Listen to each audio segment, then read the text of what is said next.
Gang, welcome back to the podcast. I've got guest Dave Spaulding here tonight, and he is a retired law enforcement officer.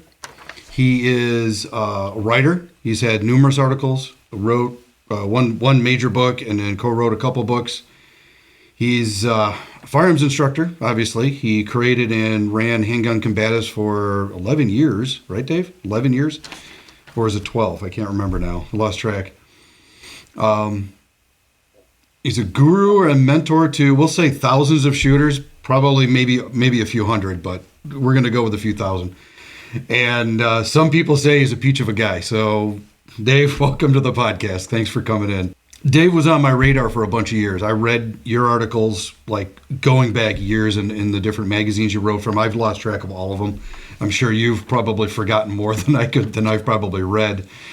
But after a while, I started thinking, you know what? I've got the ability to host people, and I started looking at places to host. And somebody suggested, like, you've watched this guy, you've seen his videos on some of some of the channels, you've read his articles, you talk about him a lot. Why don't you try to get him here?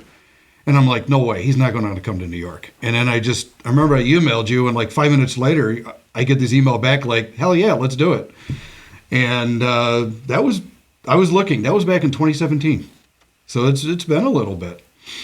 And then, 2 years later, Dave does this, instructor course thing that he wanted to pass on his knowledge to. And I picked up a hint that I probably should try and do it. And I'll tell you, it was fun. It was a lot of fun. And then he did a part 2 a year later, which really filled the gaps on a lot of stuff. So it was a good ride. It was fun. And now he's letting me ride around the country trying to teach some of his stuff. So,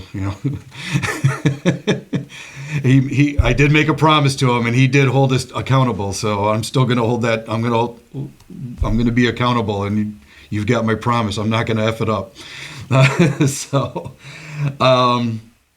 I threw you some questions, and it was kind of like one of these ideas. It's like, how about we just get different trainers and different people and ask them like 10 questions of stuff, and some of them change based on who it is. But basically, getting right into it, Dave, the first question: what accomplishment are you most proud of in your career, either law enforcement or the training career? Accomplishment I'm most proud of. Wow. Let's just go right for it in the beginning. Okay. Dave, that's a tough question. I mean, in 2010, I was named the Law Enforcement Trainer of the Year.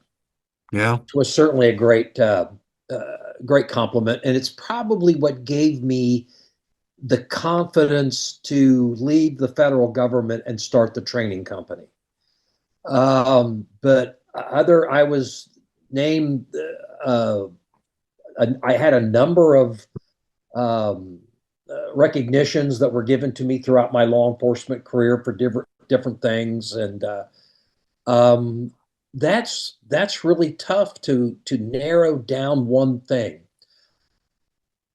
If we're talking about just the training and law enforcement stuff, I'm going to veer a little bit, and I'm going to say Handgun Combatives, because we've talked before. We've drank a few drinks along the way. Yeah. And you know that I didn't expect it to work. I expected it to fail. Yeah, I remember. I never expected it to be the success that it was. It was hugely successful beyond anything I ever imagined.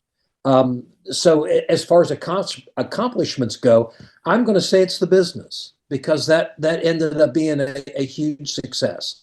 But being trainer of the year, that was pretty good too. So I've had some success. Yeah. And, yeah. That's a nice pat on the back. That's pretty cool. I think so. Nice acknowledgement of what you've done and what you've built and what you did in the career.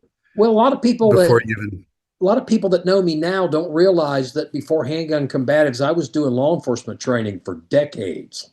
Yeah. And that's where the trainer of the year thing came from. So, I got into the open enrollment stuff actually very late in life. But, you look at the response you get. and to be honest, knowing you and all the talks we've had, seeing that you put out this date of I'm going to do this class over here, and it's full within 6 hours, 24 hours. It was it That was says something. 18 hours, which was very gratifying. 18. Very gratifying. Yeah. Yeah. It's gotta warm your heart a little bit still, Dave. Come on. Well, it does. And I don't want to sound arrogant here. I'm just telling you what's true. I Yeah. could go back on the circuit tomorrow. Oh, All, I know. all of my hosts have reached out to me and have said, hey, if you want to come to Missouri, California, Texas, Florida, whatever, I'll host you. Yeah. And I just, New York. New York. Yeah, there's a guy in New York that said he would host me. Some Uh, guy, yeah. Gotta yeah, watch out for those guys. but yeah, it's time to ride off into the sunset, at least a little bit. I'm still interested in the subject matter. Of Um, course. People say, well, I just saw a video you did. I thought you retired. I haven't quit being interested in it. I'm not running a training business anymore, Yeah. So, uh, Yeah. yeah, it's time. All right. Well, let's get into number two. What was the biggest change you saw in your law enforcement career from start to finish? Because you actually were in a couple generational changes in your career. There was always technology. Technology was always moving forward. Yeah. Um, I would say it was because I am a trainer. It would be in the public's view of use of force. Um, Okay. if I was a cop right now, David, I'd be in jail because the way we used to enforce the law, you can't do that anymore. There really No. was a thing called contempt of cop, and Yes. it was kind of understood. You had some guy to get in your face or spit in your face, he got an ass whipping. And Yeah. the judges and people, they understood that. They understood that the law needed to be enforced. If you've seen a use of force report that most agencies use now, they're very extensive with fill in the blanks and all this kind of stuff. We just had a report, we called it a 26. A signal 26 was a general anything not normally covered, like a homicide or a robbery or a burglary like that. So it was a 26 use of force, and you basically such and such did such and such, and I did this to him, and that was it. Done. That's And it it. was done. It was over. Yep. And we used to get to hit people with flashlights. Flashlight wasn't a little tiny thing about the size of a pen light. It looked like a tailpipe, Yep. and it Yeah, sat on your shoulder. mm-hmm. And you use this finger to activate the switch, and you use this hand and wrist to hit him right here in the forehead with it. And when you did that, the capillaries are like right here at the surface, and it looked like their head exploded. The And first time I did that, the guy went down like gravity, grabbed a hold of him, and I thought, oh my God, I've killed him. whoops. But then it became fun. But you cannot do that stuff anymore. You'd go to jail. But that was enforcing the law. Yeah. And I think it's maybe in my generation we went a little too far with it. I'm not going to say that. Anybody out there, don't be sending in text messages to poor David. But That was then. This is now. maybe we were a little too harsh, but it's gone too far now. These folks are hamstrung. So that's probably the biggest change I saw. It was in how you went about enforcing the law. Mixing it up with the street people. Right. I'm probably not allowed to say street people. It's probably offensive to someone, but I don't care. Well, the people watching this aren't going to be offended. They're going to be like, okay, that's familiar. I know what that means. When I was a younger man, I kind of liked fighting. I don't want to do it now. I'm too old and fragile. But back in those days, mixing it up was kind of fun. Yeah, you get a black eye or a bloody nose. My wife would look at me when I walked in the door and she'd just shake her head. But it was, hitting the street was fun. So let's switch that same question over to the firearms training world. Okay. Like go to the civilian side. You spent 11, almost 12 years running Handgun Combatives. So what did you see from day one to day end? As far as differences, Yeah, like what changed? What evolved? cool guy shit. Yeah. Yeah, beards, tattoos, uh, plumbers and electricians acting like they're special operators, guns with so much crap on them that it was as big as the King James Bible. Um, Okay. I really don't care about that stuff. I mean, that's up to the student if they want to do that kind of stuff. But you asked me what the biggest change was. I'm not trying to attack these people. You asked me for the biggest change, and that was it. It was the attitude of how we go about this. Years ago, it's like, do I need to add a light to my gun? And I started thinking, why? Years ago, like, do I need a laser on my gun? Why? What was my purpose going to be? What's my mission for it? And then I quickly found out I didn't, because then I was actually opening myself up to slowing myself down and keeping myself from getting into action sooner if I needed to. And why? Why do that? You would see these people put these things on their guns. And as I was Mhm. teaching the classes, I would ask them, like, well, okay, show me how you would employ that flashlight. And you could literally see them clumsily fumbling around with the controls. And it was pretty apparent they didn't know how to use it. You Useless. see people put mag funnel on a Glock. The Glock mag is pretty big, but they put it on there and then had no idea whatsoever that they couldn't reach in there and strip it out. It never dawned on Yeah. them. That's kind of important. Yeah. If you're going to hang a piece of gear on your gun, you should know the pluses and the minuses of it. And Right. it, I know I'm going to piss people off and you're going to get a lot of emails. Man, they're your emails. I don't care. But if you're going to hang something on your gun, you should know the pluses and the minuses, and you should know how to use it without being clumsy. I had a guy in one of my classes that had a compensator on his Glock 34 because you need to control the awesome recoil of the 9mm cartridge. Well, during a string of fire, it goes flying.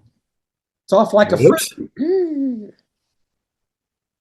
I, I, It was cool. if they want to do that stuff, it's up to them. It's their money. It's their time. It's their gun.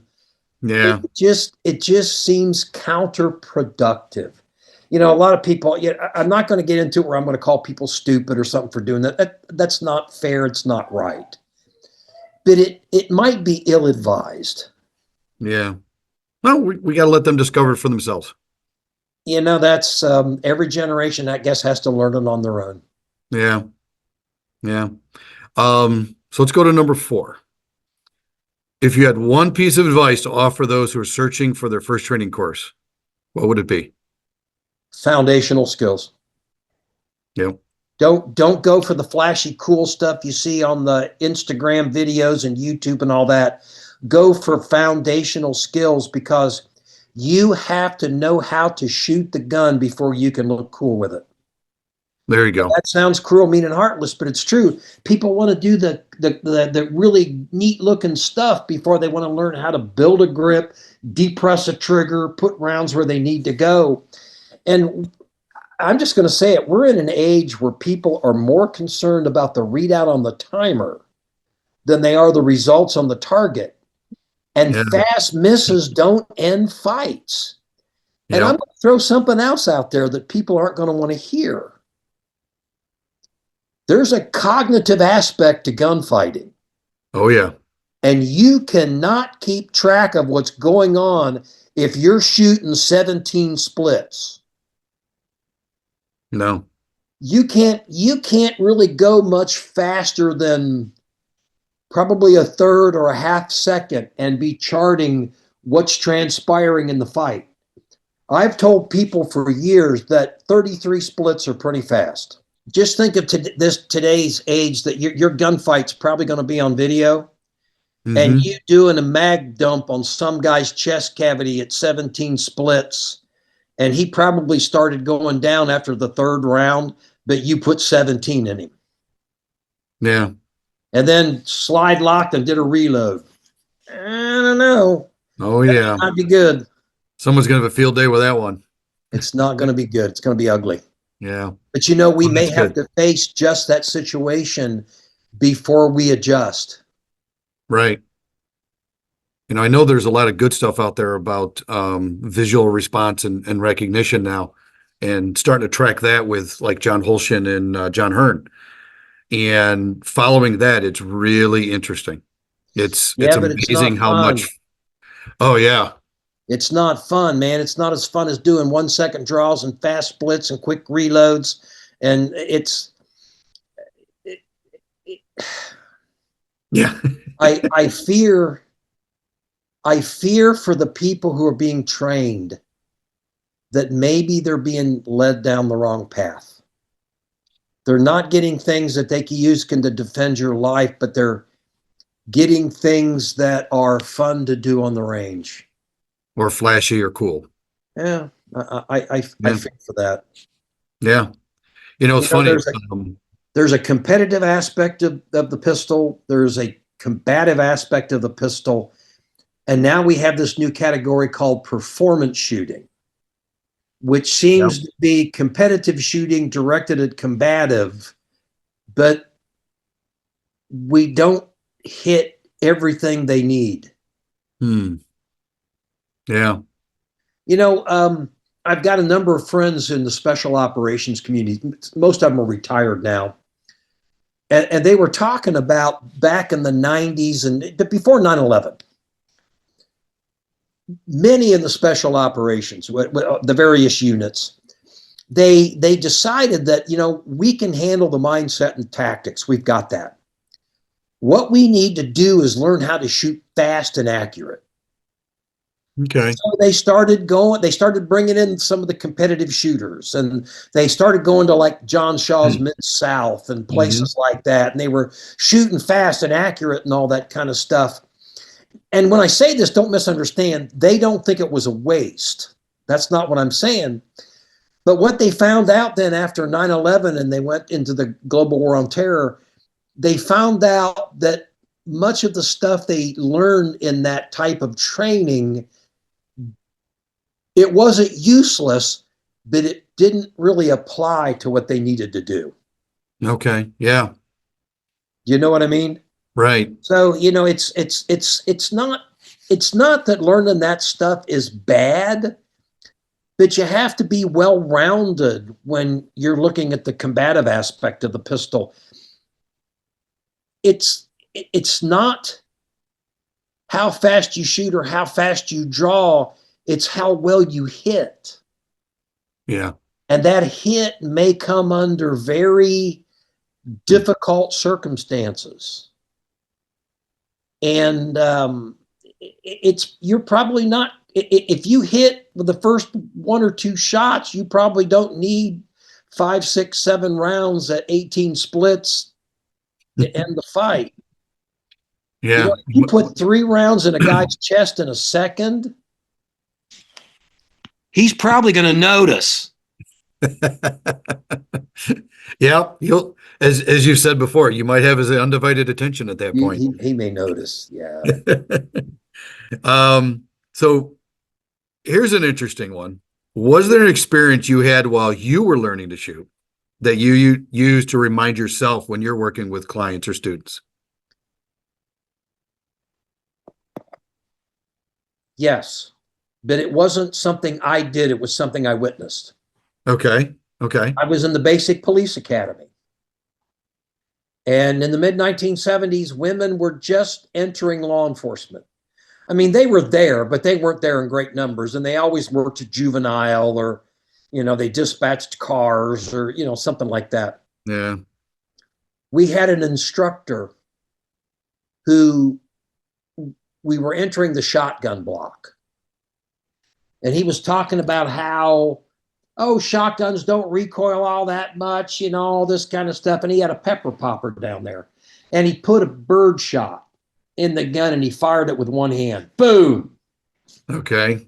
And then he brought the female student up. Come here, little missy. And he put a slug in it Oh, geez. and told her to do that with one hand. It came up, hit her right in the forehead like this.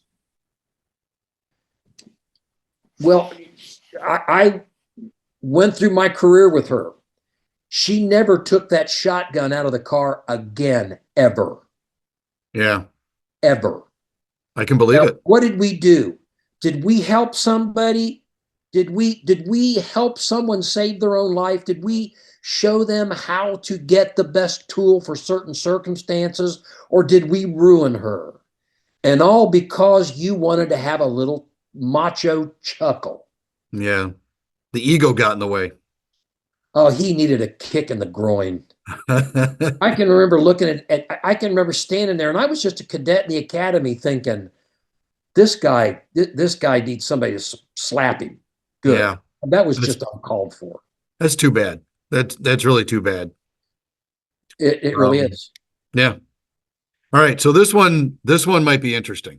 I got a feeling I know what it is, but I'm not going to say it.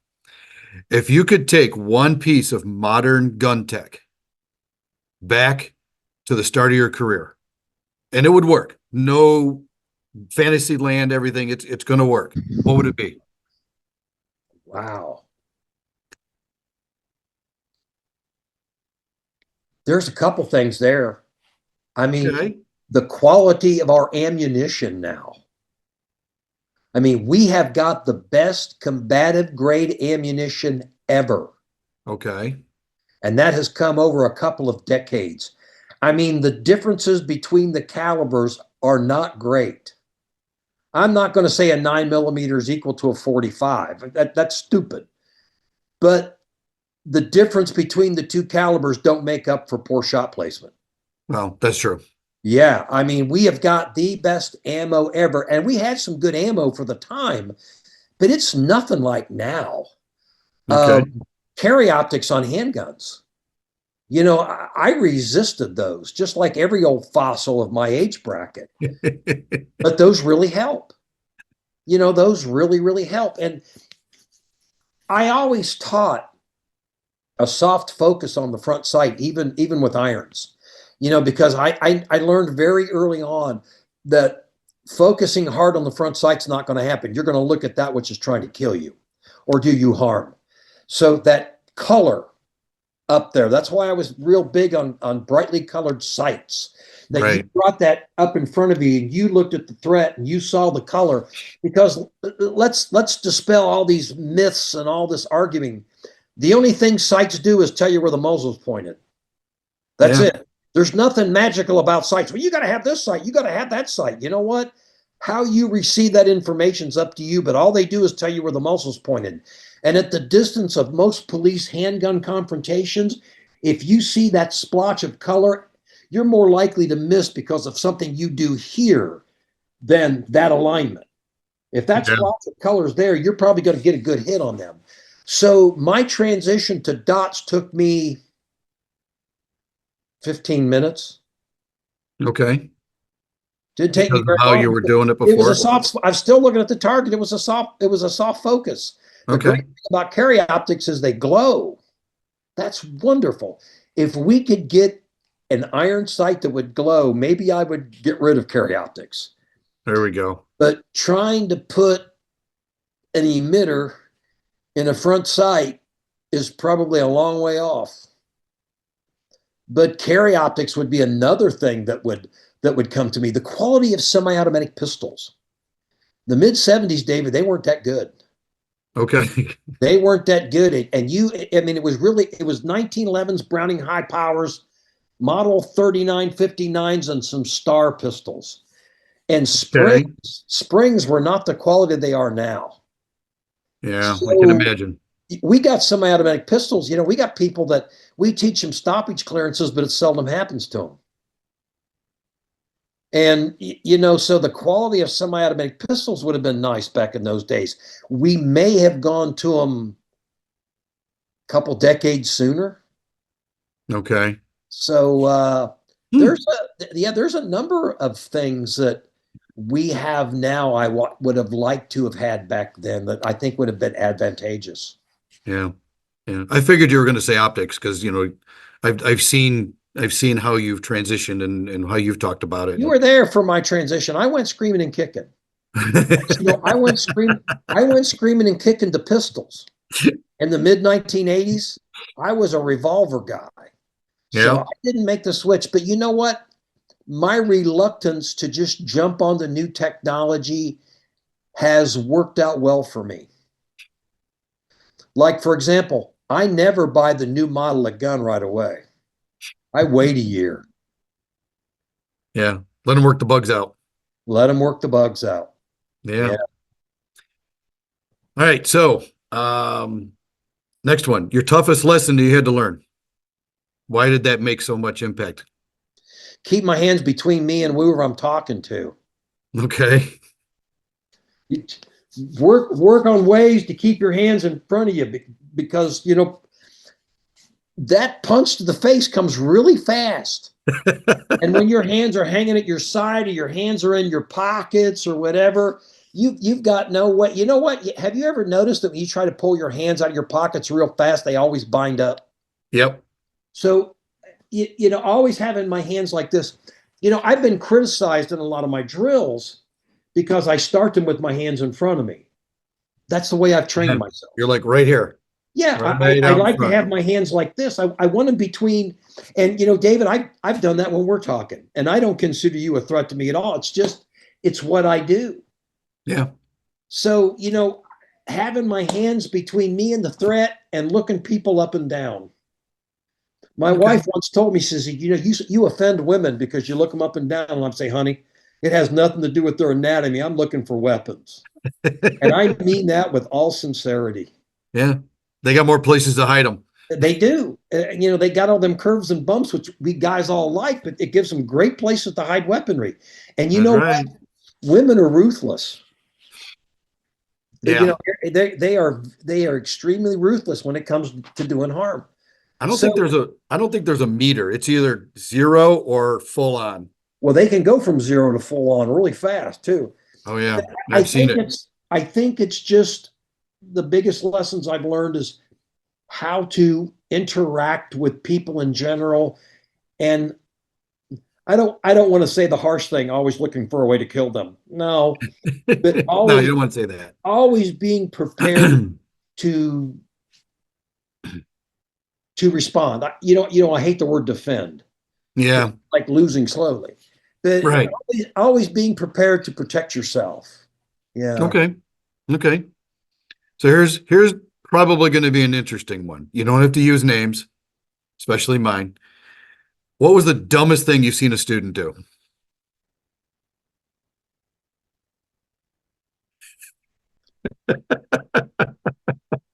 It's up in Idaho. Okay.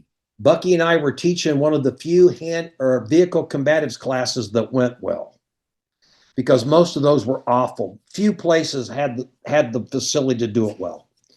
But up there in Coeur d'Alene, they had a really great place, and we were putting on a good school. We had a federal agent in the class who was one of those, I know better than everybody else. And we told him in the class, look, whenever you're engaging somebody outside a vehicle or through a vehicle, try to avoid the side view mirrors, try to avoid the headrest because they're full of metal. And there's a good chance you won't get your bullet through. So whenever this guy came up, he would deliberately try to shoot through the headrest or shoot through the side view mirror. And he would put multiple rounds in him to the point where the side view mirror finally fell off, and even the people in the class were all they were getting put. This guy was just a knucklehead. Oh boy. Bucky finally had to take him off to the side and say, look, dude, you're making an ass of yourself. Stop. Yeah. But it was Hmm. after being told, don't do this. And he did it anyway because, well, I work for the federal government and I know a little better than you do. Right. Well, guess I'm what? gonna He didn't know crap. I'm gonna prove that Spaulding guy wrong. That was pretty much what it was. And all he did was just make an ass out of himself. Yeah, great. So what's the bravest thing you've ever seen anyone do? Personally seen Yeah. or familiar with? No. personally seen? You can throw, give me a few if you need to. When It I doesn't have was to in be the bravest. when I was in SWAT, we had a no bullshit hostage situation. A Okay. lot of people don't realize well, a lot of guys are on SWAT and they talk about all the call outs they've been on. And most of those, as you know, are standoffs You're right. or they're raids. And I was in 3 honest to God hostage rescues where we went in and got people. Okay. One of them was a huge success. We could have done a video on it. The second one, we lost a 5-year-old that saved an 18-month-old. Oof. And the last one was an absolute disaster. He killed the hostage and then killed himself. Okay. But I would say on the hostage situation where we saved the 18-month-old, we went into a townhouse apartment and up the steps, and me and my partner went left and saved the child. The other 2 guys on the entry team went to the right and confronted the hostage taker and engaged him guns to guns, hand to hand, and took him down. And that was an incredible act of bravery. Okay. And they had to take him into custody, and he fell down the steps, which was a total accident. Okay. Yeah. Yeah, total accident. Yeah. Yeah. Stairs are Anyway, pretty rickety. You got you to got be to careful. remember everybody on that entry team were parents, so Yeah. um, That had to be rough. that's the thing that jumps into my mind. Okay. Well, and I'm sitting here thinking about it. I'm going, hmm. But No, don't say that yeah, one. yeah. I mean, it's that was those guys. Those guys were good. They were tough, Yeah. Oh, tough. that's good. Yeah. There's, you know, I've had a lot of them. I've had a lot of situations where I see people do brave stuff. yeah. I had I was it was another SWAT call out, and I was trying to do a scout situation. The guy was uh, holding his wife or girlfriend, female, Okay. hostage. And I was trying to come up along the side of the neighboring house so I could maybe try to get a look in. I mean, spike mics and pole cams and all that kind of stuff are great, but you got to get close enough to employ them. And as I was moving into place, he came out on the porch with a shotgun and looked right in the eye. And a patrol deputy was sharp enough to realize what was going on and shot him off the porch. And he fell Wow. off the porch and he looked me in the eyes, and I watched the life leave him. Okay. That was pretty damn brave, because that patrol deputy, he probably really didn't know if he was supposed to shoot or not, but he probably saved me. Yeah. As I sit here, I could be thinking about all kinds of stuff like that. Bravery, bravery is a very situationally dependent thing. And I've seen lots of bravery. I've seen lots of cowardice. Yeah. I had a great police career. I got to do a lot of really cool things. A lot That's of cool. really, really cool things. Yeah. I was in an agency that was big enough that you had a wide variety of assignments, but it wasn't so large you got lost. You That's know, good. so yeah, it was good. It was good. I wouldn't change it. That's good. And there'd That's probably be good. some dumb things I wouldn't say again, but you know what I mean? Yeah, That's how you learn, right? yeah. All right. So if you could go back to the start of handgun combatives and do anything different, what would it be? I wouldn't go out as much. Okay. I wouldn't go out as much. Um, Again, going back to the fact that I didn't expect it to go. I thought it would be a failure. I thought I'd be a Walmart greeter in a year, but I just couldn't work for the feds anymore. I just could not work in that court security. It was no. Um, Yeah. so it was actually my wife that said, "Well, you've always wanted to do this training thing, give it a try. And I thought, okay, I'll give it a try. It's going to fail, but I'll give it a try. It took off so quickly, it was almost kind of scary. And then I became afraid, well, I can't turn people down. If I Yeah. turn people down, they won't ask me again. So I just started accepting everything that came along. And it was 30, 35 weeks a year. And it was all over the United States and Canada. I went to Canada. Um, I went everywhere but Hawaii because, they don't have guns in Hawaii, not because I used to do a class in Vegas every year in conjunction with the SHOT Show. And that's when all the Hawaiians came over and took the class. But it was 30, 35 weeks a year. I'd get on a plane on Friday, come home on Monday, maybe Sunday night if I could get a red eye, and do the stuff I had to do and go right back on the road again. Yeah. And while it was immensely gratifying, and I'm very thankful for all the hosts I had, except the ones that said they were ready and they weren't. Assholes. I know who that is. Yeah, there was more than one. No, it wasn't you, David. There was more than one. Matter of fact, come back to this later. We'll talk about that because it would have. I would have liked to have included something in the instructor program about that, but it just took off. It took off Yeah. great, and I truly think what it was that my curriculum was unique. It truly was combative. It Right. wasn't fast splits, fast draws. It was things that would actually happen in a fight. And that was a result of my decades long study into gunfights. Not just watching videos, sitting down with a guy at a bar, buying him a beer and interviewing him as to what happened. And there was hundreds of those people. Okay. And Yeah. I included all of that stuff into my curriculum, including my own experiences and stuff like that.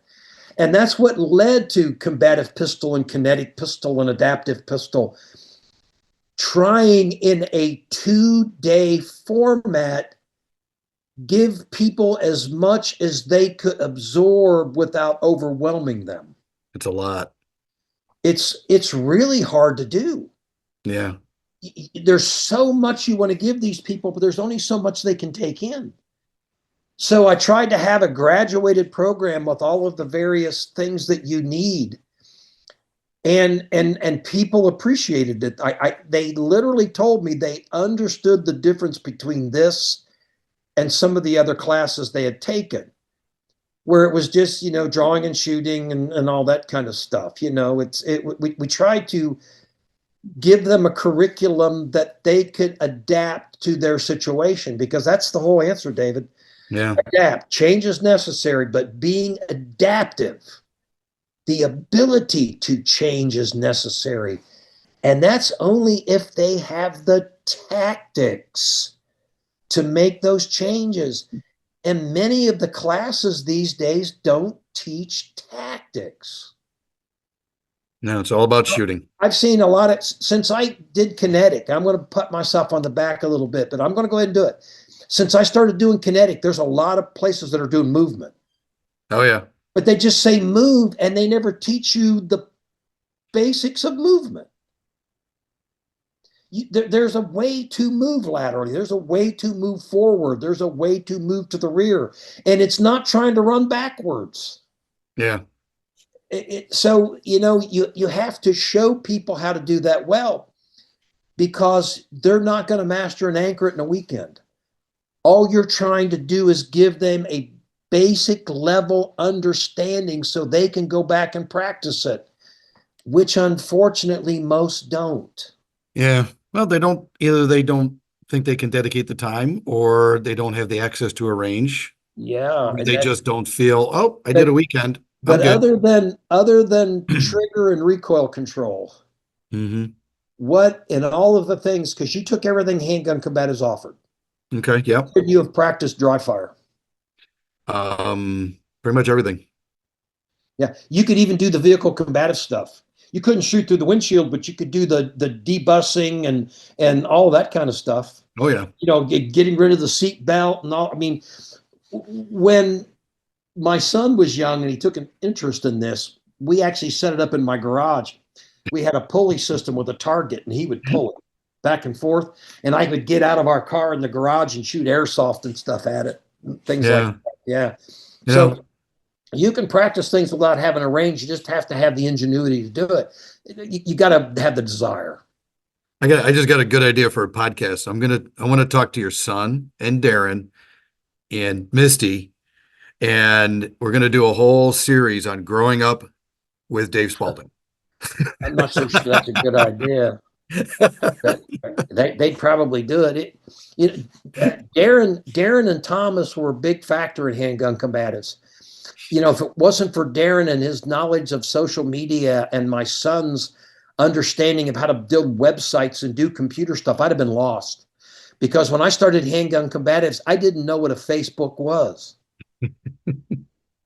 I went and saw the movie about it so I could understand what it was. My wife and I went and saw this social networking or whatever it was Yeah. called, so I could understand what Facebook was, because you had to have it. You had to have Facebook. You had to have YouTube. You had to have Instagram. You had to have that stuff, and I knew nothing about it. Yeah. And That was the evolution. those two guys led me through it. Well, it's good. They really You know, did. we did Yeah. good. Maybe we'll get a weekend. We'll come out and we'll hang out a little bit. I'll make sure I bring Wendy can so come you'll down. appreciate it. You can stay. Yeah. Um, Yeah. She says to remind you that you are a peach. I am a peach. Well, Dave, thanks for doing this. Since I've shut the business down, I got a whole lot different attitude, and my blood pressure is a lot lower.